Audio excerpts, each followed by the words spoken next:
Hey there, Jimmy's back, and well, I always start with a little pitch. If you guys would like to subscribe, please hit the subscribe button, and if you like what you see in here, please hit the like button, and I'll keep doing these. What we have here today is a 1990 Mercedes-Benz 190E 2.6. This is pretty cool. This was Mercedes' smallest model, introduced back for in late 1982 for 1983. Oops, tripped over something, and became actually extremely successful. Over about a 10-year span, they sold almost 2 million of them, and well, it definitely introduced a lot of people to the brand that perhaps earlier couldn't afford them, but without going really down market. Really what I think Mercedes wanted is to be able to compete with the smaller models from BMW and so forth, and it was definitely a success. When it was first introduced here in the US for the 1984 model year, it just had the 2.3 liter fuel injected engine, and that was the only one. And then later the 2.6 was introduced. This one is this one's a 1990, and I believe the range was facelifted a little bit back in for 89. That's where it got the side cladding on the bottom and so forth. But let's take a walk around and we'll look all around it, inside and under the hood. So obviously here's the big grille. We're missing the 3-pointed star that sticks up, but we still have the regular smaller badge, which is cool. The grills, these do get kind of beat up over time, which is too bad. Here we have the US headlights with the little surround that is really in bad shape on this one, but the lens itself is glass, but the surround's plastic. Not bad. This one's a kind of a sky blue color. I forget what the actual color name is of this one, but what they did is once they did the facelift, they kind of always sort of color match the bottoms to the top. So white got gray. I think the red one's got a darker red bottom. The blue obviously got a darker blue bottom. Gray silver ones got dark gray. And black got gray also. Kind of interesting. It kind of worked. Let's walk around this way. So we have these strap door handles, which are super easy to use, and the door thunks nicely still. You've got the typical Mercedes do these smaller mirrors on the right hand side just to give more road clearance. They work just fine. They're just kind of odd when you look at one from head on and there's both mirrors. That one obviously looks like that, sort of square. And then the driver's side, this one's a little beat, is quite a bit larger. It's not as tall, but it's wider. So interesting little tidbit. These also debuted the single wiper, which has kind of an eccentric motion, so it actually ends up getting more of the screen than a regular two wiper system would. Not bad, and saves you money on blades, so always a good thing. Let's take a look around the back. Let's see, these are the, I can't tell if these are the early or the late wheels. I guess these are the facelift wheels. The flush face there. Nice looking, kind of the whole range got these. These are 205, 65, 15-inch wheels. Decent size. Got chrome around the windows, the rear power antenna, and obviously, well, the 190E Mercedes badge is missing, and then this is, like I said, the 2.6. Taillights are missing on this one, but let's open the trunk actually since we're here. Had still a fairly high liftover height. That's a vestige from back in the early 80s. You've got the traditional black painted inside of the trunk lid, which is always nice, very cool. This one has a lot of junk in the trunk. I don't know if it's from here or if it came in this way, but here's taillights for actually this model. So, and this one's missing them, so they're probably from this. Although this is a couple different backs and insides. I don't know, it looks like there's more than just two taillights here. Oh, this one's got a tag, so it's from a 93 right hand side. So I don't know what was going on here, if somebody was just trying to fix this car up or what. No pass through or anything, but decent size, spacious enough trunk, and kind of use the whole area. There's a nice trunk lock button there, which is good. Obviously the hand-mounted brake light right there since 1986 for US models. Had the fuel filler here. Radio had the anti-theft system built in. That was to ward off thieves who would try to break this window and then open the door and go in through the front. That was obviously a big deal back in the 80s. Not so much these days. Let's take a look under the hood. This, oh my gosh. Oh, the strut's busted there. So the hinges are cool here, even on the hood, how it kind of articulates back. This is the inline 2.6. Nice engine with the, it's got the split manifolds, so three per, which is nice. And then goes back to a dual exhaust system. This looks pretty complete. You've got the giant air filter there, as Mercedes always did. Bottles are still there.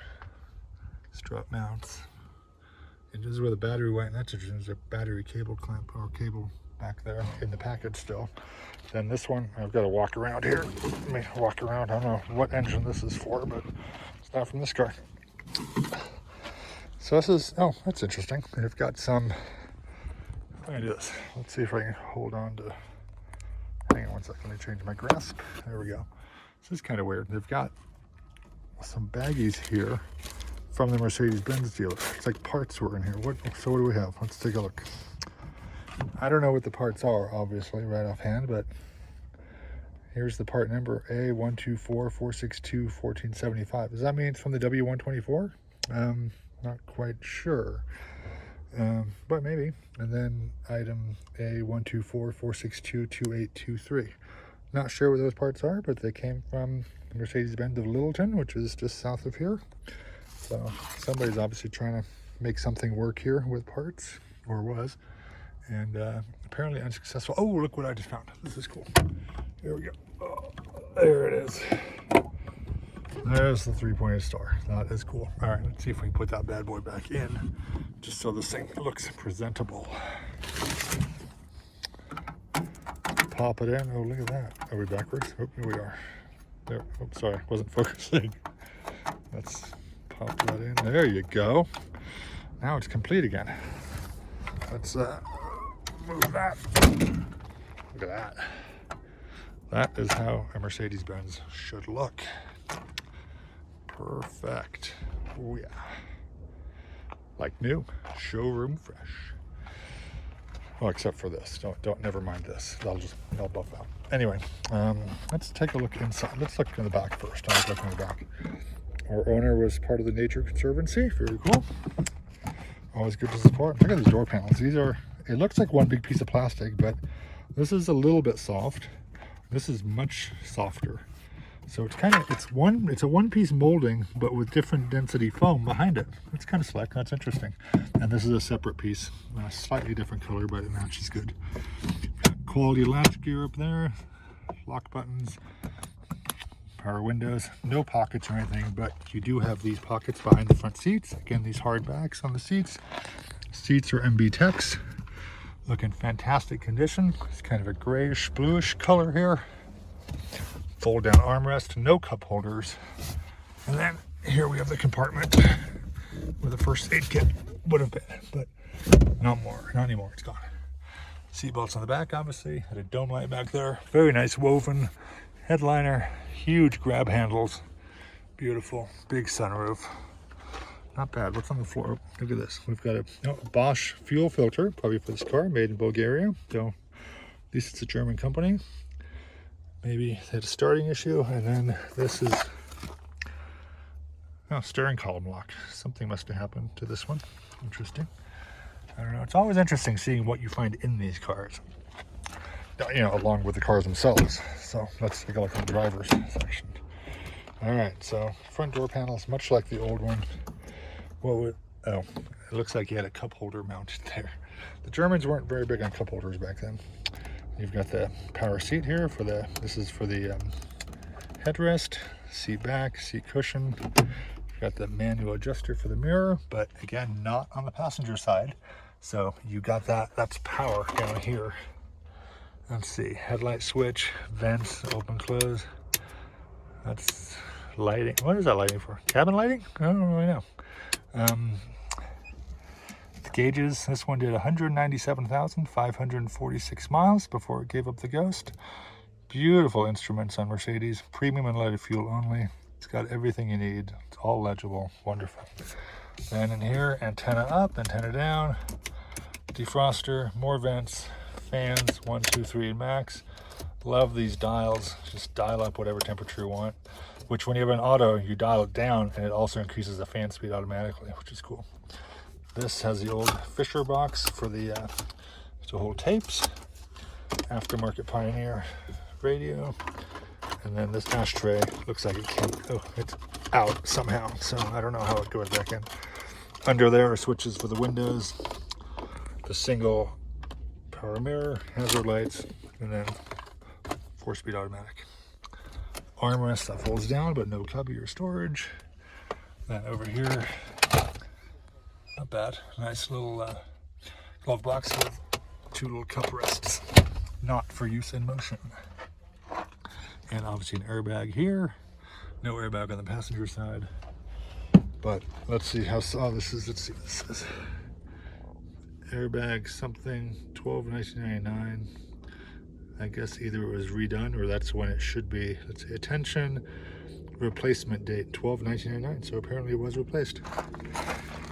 This one was built, let's see, by Mercedes, Stuttgart, 1189. So November 89, obviously making a 1990 model.